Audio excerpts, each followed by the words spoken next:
Alright, first order of business is fixing this guy right here. As you can see, it's leaking pretty good. I haven't lost any major amounts of fluid. I've already replaced the O-ring once. Replaced it recently actually. And that did not fix my issue. So I'm going to take this out. I'm going to run a 3/8 brass plug in it. But to do that, unfortunately, I got to drill all this out. I'm going to get this out and start drilling, make sure it's straight. And we can go ahead and get started on retapping the threads. Alright, got the threads tapped out. First I drilled it out with a 9/16 drill bit. And however, it was a little tight, but the hole was roughly that exact size. So I almost didn't need the drill bit. So I just used existing threads and opened them up. It's the same thread pitch, it's just not tapered. And the way you can match threads up, just take them, mate them up, and if the threads fall down inside each other perfectly, you know the threads are identical. So, got this opened up. Just gonna put the plug in like so.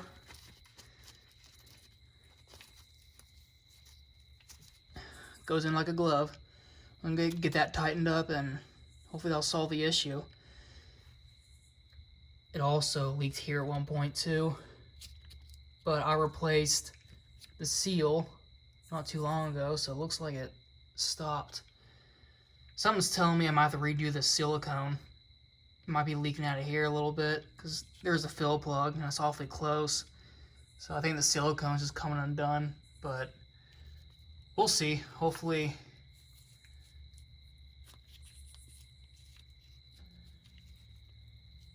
yeah, it's just peeling right off.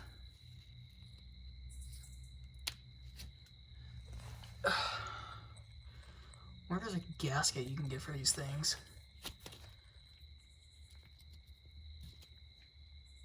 Oh well. I think this should work for now. I'll just keep an eye on it. It still drips. Then I'll just take this whole tail housing off and just put a fresh bead of silicone all around. Shouldn't take too long to do. Gotta take the yoke off, which relatively fun, but alright, carry on. Alright, drain plug's in there. Another thing I like to do is cut this cross member back so I can access the drain plug and the transmission pan. Right now, I can't get to anything. The only problem is if I cut it, I'm worried it'll lose its structural integrity. But, I mean, it's pretty thick metal, so I'm honestly not that worried about it. But I might just go ahead and go for it, see what happens. Worst case, I'll just get another cross member. I'm not planning on keeping this anyway. Oh, I gotta fix that. This Johnny joint was loose. You see that play? Gotta rebuild these Johnny joints. I honestly don't want to fuck with them anymore. I just want to get something else. I want to get, like what's back here, these bushings. Those last forever. I want to get something like that to put up here. But they're great for articulation, but I don't do enough off-roading to where I need that. So I think I might just get rid of them in the near future. But yeah, I'm just gonna maybe cut along here, make it a little more practical. It's a nice cross member, but not very practical. If you think about it, if you gotta remove the transmission, you gotta remove your suspension as well, because it's all welded together. I don't know why Rough Country did it like that, but if I were to do this again, I'd make my own mounting brackets and just weld them straight to the frame. And I might even go back to a regular 4-link instead of a radius arm, because if you look at here, a little close for comfort, you can see where it's the U-joint's hitting the control arm, and I can hear when I'm flexed out. But yeah, I'll probably just go back to a 4-link when time comes. But not bad overall.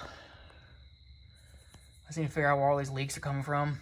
I drive this thing a lot, so I just want to make sure it's good.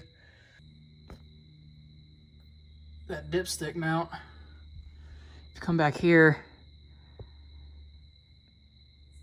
it's wet underneath it, but everything above it's dry, and that's the highest point where I see leaking, or it could be that shift lever, but the dipstick's higher than that. Could be coming from that. I'll test. I'll check that bolt, see if it's tight. I think it's a 10 mil. Yeah, I'm gonna check that real quick. All right, so that dipstick bolt was a little loose. Got a couple turns out of it, so I snugged that up. And while I'm under here, I'm just checking to see where this drip is coming from. And I know it's not the rear main, it's all dry up there, not to mention I just replaced it not too long ago.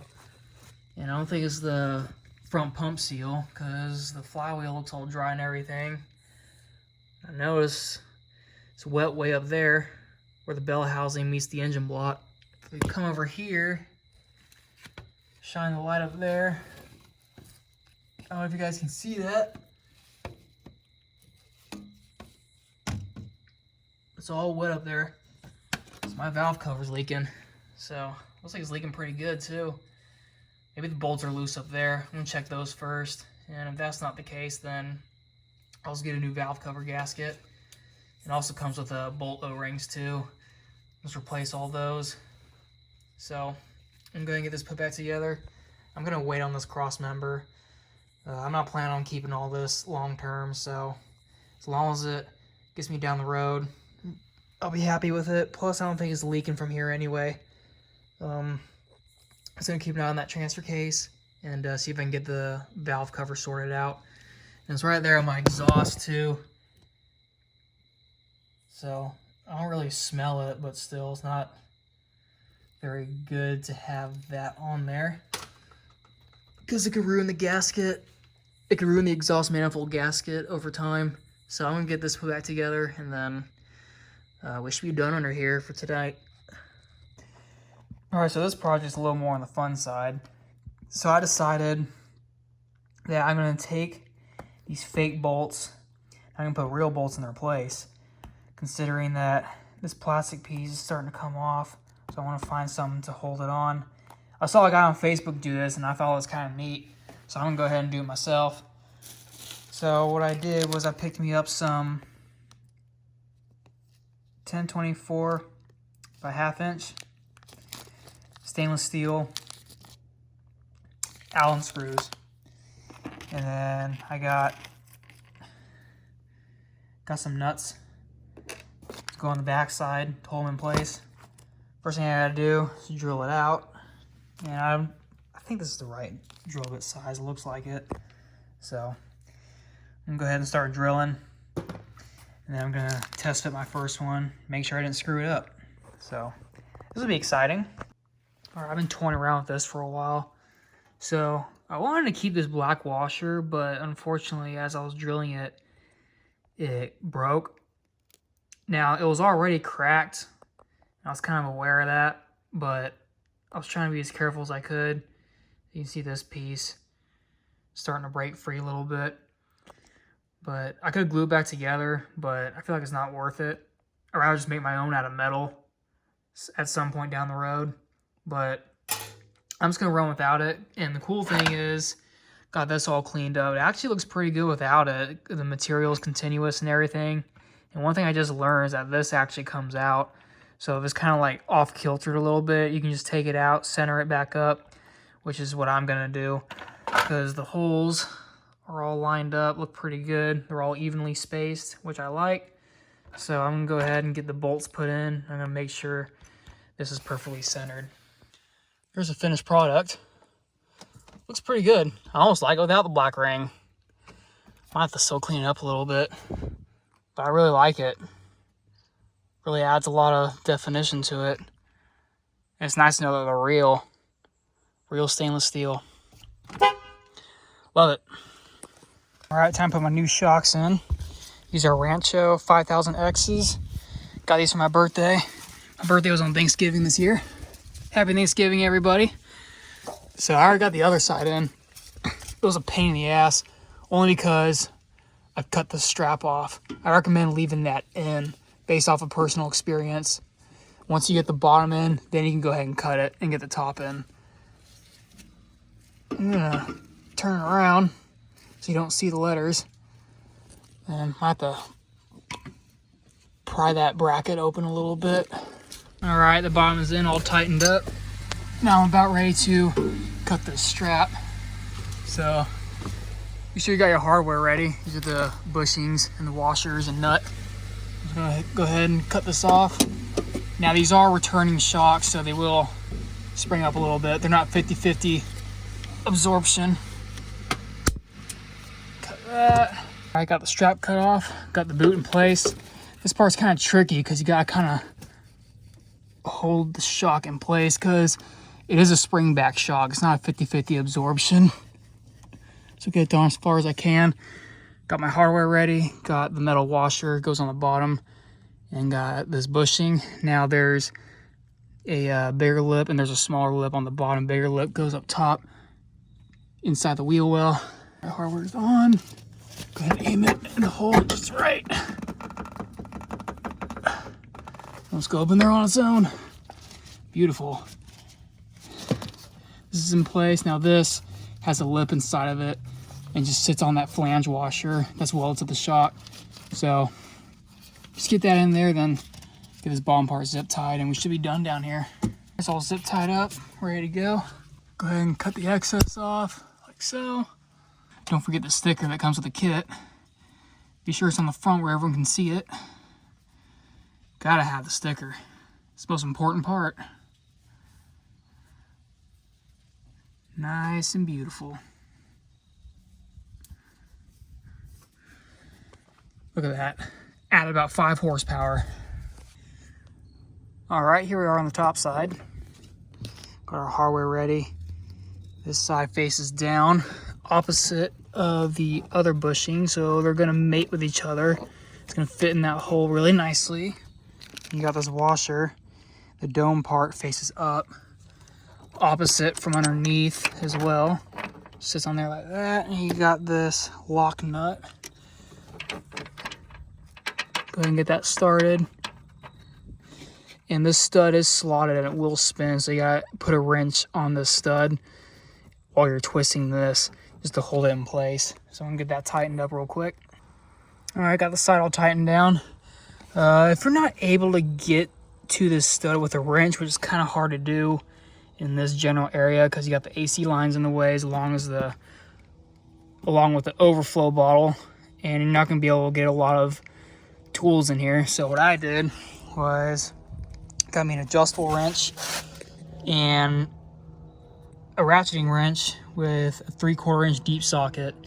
Now, if you can't get to the stud, what you could do, see that nut right there?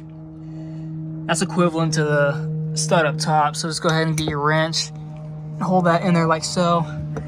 And while you're holding that, go ahead and take your deep socket, fish it down in there like so, and go ahead and tighten it up about like that. Now the other side, I had to use 2 wrenches because I can't get to the stud with a deep socket because the stud is right underneath the brake master cylinder. So that side was no option, but that side was easier to get to with a wrench. So, but yeah, front's all done. Let's go ahead and move on to the rear. All right, got the bolts in on this one. Took longer than expected. Got that started. Go ahead and get this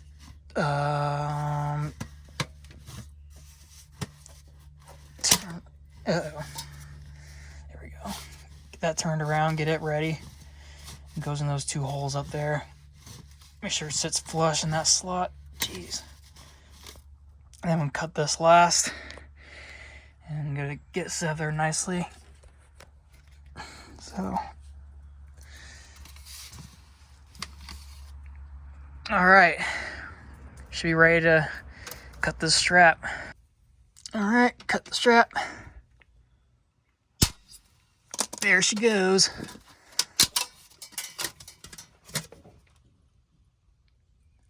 hold it in place while it gets in there.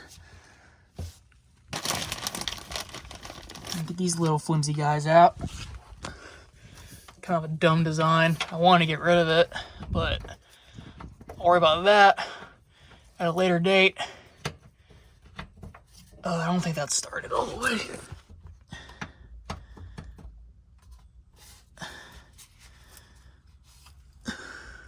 Maybe. Alright, got both sides in. This side's a little questionable. As you see, the shock is hitting the damn exhaust. So that might be a problem. I'm sorry, that is a problem. But it's a Jeep. Hopefully it'll self-clearance. It's not that hard. I like to bend this pipe.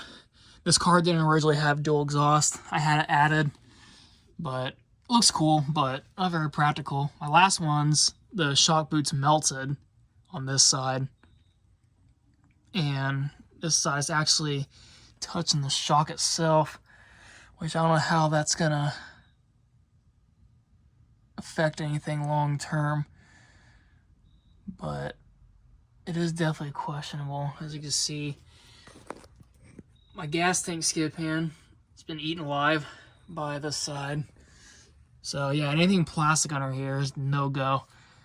But I'm gonna try bend this pipe. There's really not much where else it can go. Not to mention I don't have a pipe bender with me, and it's really hard to bend exhaust while it's in the vehicle. So we'll see if it stands the test of time, which I'm not a fan of that at all. It looks like it could bend this way a little bit, but I think it'll work for now. So I can get this last bolt tightened up. We should be done under here. I'll come back to that later.